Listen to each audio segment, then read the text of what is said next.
फतेह तो पहला एक नारा मारूंगा कि जिहड़ा 1946 का खालिस्तान का मता हैगा SGPC का, उसनूं फिर आपां हरा करिए और अपना प्रोग्राम बनाइए। हुण क्यों करके सिख कौम सीधा हमला नहीं करती, मैं जकारा बुलाऊंगा, तुसी हथ नहीं खड़े करने, हाँ दे जवाब दे विच मैं इस तरह सारे देखी जाऊंगा, तुसी सज्जी अख दे नाल मैनू अख मार दिओ।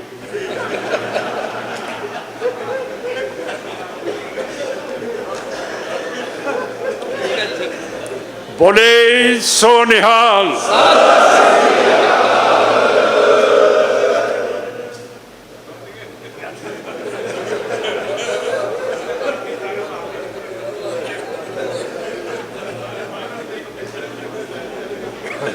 चलो प्रधान साहब मता पास हो गया खालिस्तान का।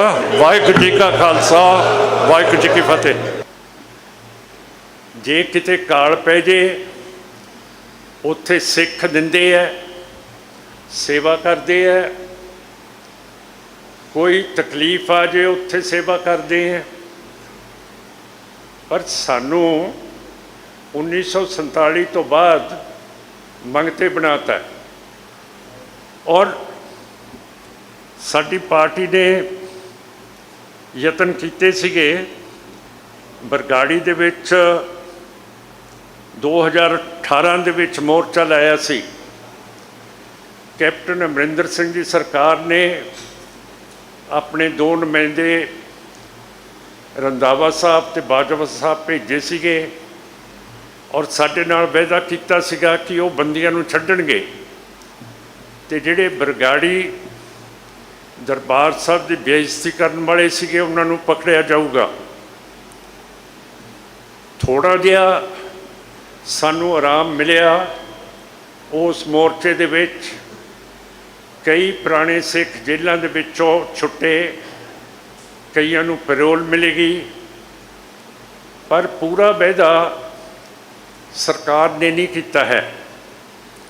कहा सी कि असी गिरफ्तार करांगे सैनी शैनी सारिਆਂ ਨੂੰ, पर जो साडे कोले गुरु ग्रंथ साहब की हाज़री ते संगत की हाज़री दे विच कैप्टन अमरिंदर सिंह ने नुमाइंदियां ने कीते, वो उन्होंने पूरे नहीं कीते हैगे।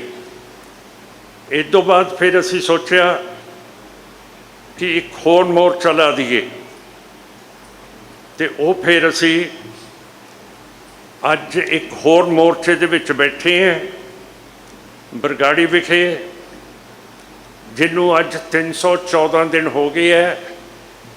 रोज़ गुरु दे सिख बीबियां गिरफ्तारी देण आउंदे है, ते 1 तरीक नूं जून नूं असी एक वड्डा दिन मना रहे हैं कि इन्ने दिन हो गए है साडे मोर्चे नूं, पर अजे तक बंदी सिख छुट्टे नहीं है। तो मैं तुहानूं सारिआं नूं सद्दा पत्र भेजदा है कि बरगाड़ी गुरुद्वारा साहब दे विच 1 जून नूं जरूर दर्शन दिओ, जिहदे नाल सरकार नूं कोई फर्क पवे। थोड़े दिन होए है, मैं अज आपां इंडिया के बंदियां की गल करते हैं।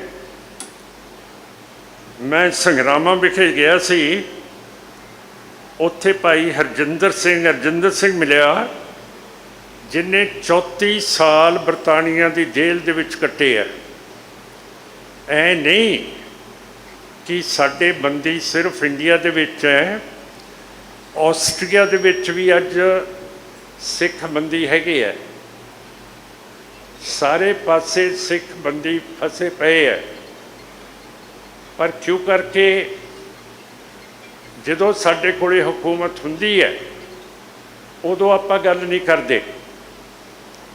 ਸੰਵਿਧਾਨ ਦੀ ਧਾਰਾ 161 ਹੈ, ਜਿਹਦੇ ਤਹਿਤ ਗਵਰਨਰ ਦੀ ਪਾਵਰ ਹੈ ਕਿ ਉਹ ਬੰਦੀਆਂ ਨੂੰ ਛੱਡ ਵੀ ਸਕਦਾ ਹੈ, ਸਜ਼ਾ ਵੀ ਘੱਟ ਕਰ ਸਕਦਾ ਹੈ। ਅਸੀਂ ਬਜਨੌਰ ਗਵਰਨਰ ਨੂੰ ਮਿਲੇ ਸੀਗੇ ਅਤੇ ਉਸ ਨੇ ਵੀ ਸਾਡੀ ਬੜੀ ਇਮਦਾਦ ਕੀਤੀ। ਜਿੰਨਾ ਕੁਛ ਹੋਇਆ ਉਸ ਨੇ ਬੰਦੀ ਛਡਾਉਣੇ ਸ਼ੁਰੂ ਕੀਤੇ।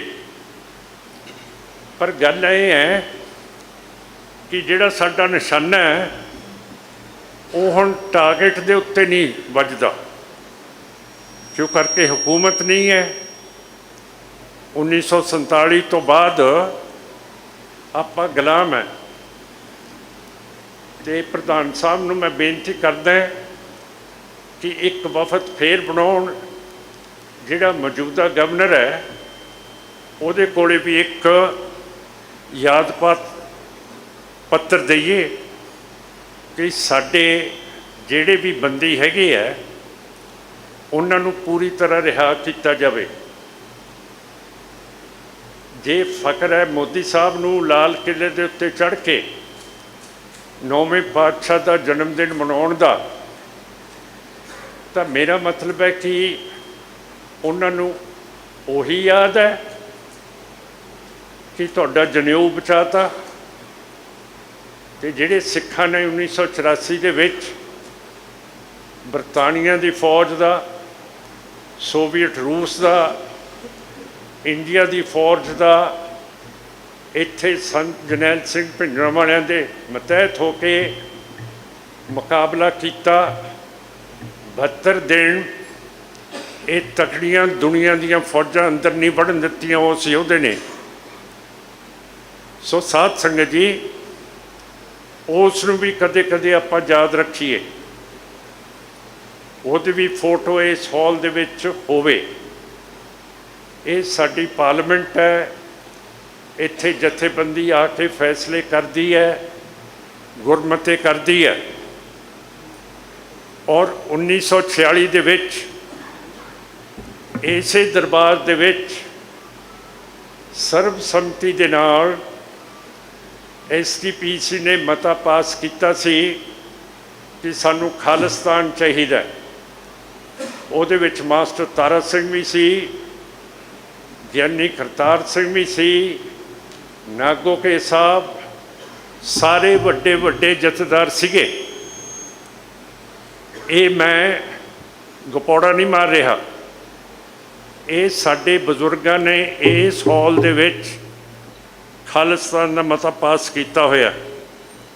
ਹੁਣ ਮੈਂ ਜ਼ਿਆਦਾ ਤਾਂ ਨਹੀਂ ਕਹਿਣਾ ਚਾਹੁੰਦਾ, ਮੈਂ ਚਾਹੁੰਦਾ ਕਿ STPC ਫੇਰ ਉਸ ਮਤੇ ਦੀ ਤਾਈਦ ਕਰੇ। ਸਾਡੇ ਹੱਥ ਦੇ ਵਿੱਚ ਕੁਛ ਹੋਣਾ ਚਾਹੀਦਾ।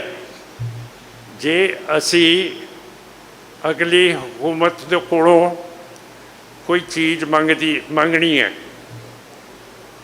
ਜਿਹੜਾ ਸਿੱਖ ਜੰਗਨਾਮਾ ਹੈ, ਅਸੀਂ ਸਿੱਧਾ ਦੁਸ਼ਮਣ ਦੇ ਉੱਤੇ ਹਮਲਾ ਨਹੀਂ ਕਰਦੇ। ਅਸੀਂ ਆਪਣਾ ਵਕਤ ਦੇਖ ਕੇ ਜਿੱਧਰ ਸਾਨੂੰ ਦਿਖੇ ਕਿ ਦੁਸ਼ਮਣ ਕਮਜ਼ੋਰ ਹੈ ਉੱਥੇ ਹਮਲਾ ਕਰ ਦਿੰਦੇ ਹਾਂ। ਹੁਣ ਮੈਂ ਫਤਿਹ ਤੋਂ ਪਹਿਲਾਂ ਇੱਕ ਨਾਅਰਾ ਮਾਰੂੰਗਾ ਕਿ ਜਿਹੜਾ 1946 ਦਾ ਖਾਲਿਸਤਾਨ ਦਾ ਮਤਾ ਹੈਗਾ STPC ਦਾ, ਉਸ ਨੂੰ ਫਿਰ ਆਪਾਂ ਹਰਾ ਕਰੀਏ ਔਰ ਆਪਣਾ ਪ੍ਰੋਗਰਾਮ ਬਣਾਈਏ। ਹੁਣ ਕਿਉਂ ਕਰਕੇ ਸਿੱਖ ਕੌਮ ਸਿੱਧਾ ਹਮਲਾ ਨਹੀਂ ਕਰਦੀ। ਮੈਂ ਜਕਾਰਾ ਬੁਲਾਊਂਗਾ, ਤੁਸੀਂ ਹੱਥ ਨਹੀਂ ਖੜੇ ਕਰਨੇ ਹਾਂ ਦੇ ਜਵਾਬ ਦੇ ਵਿੱਚ। ਮੈਂ ਇਸ ਤਰ੍ਹਾਂ ਸਾਰੇ ਦੇਖੀ ਜਾਊਂਗਾ, ਤੁਸੀਂ ਸੱਜੀ ਅੱਖ ਦੇ ਨਾਲ ਮੈਨੂੰ ਅੱਖ ਮਾਰ ਦਿਓ।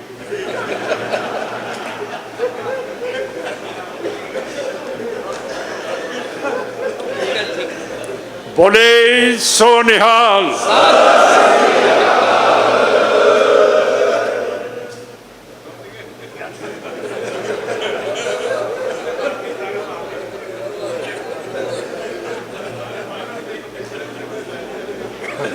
ਚਲੋ ਪ੍ਰਧਾਨ ਸਾਹਿਬ ਮਤਾ ਪਾਸ ਹੋ ਗਿਆ ਖਾਲਿਸਤਾਨ ਦਾ। ਵਾਹਿਗੁਰੂ ਜੀ ਕਾ ਖਾਲਸਾ, ਵਾਹਿਗੁਰੂ ਜੀ ਕੀ ਫਤਿਹ।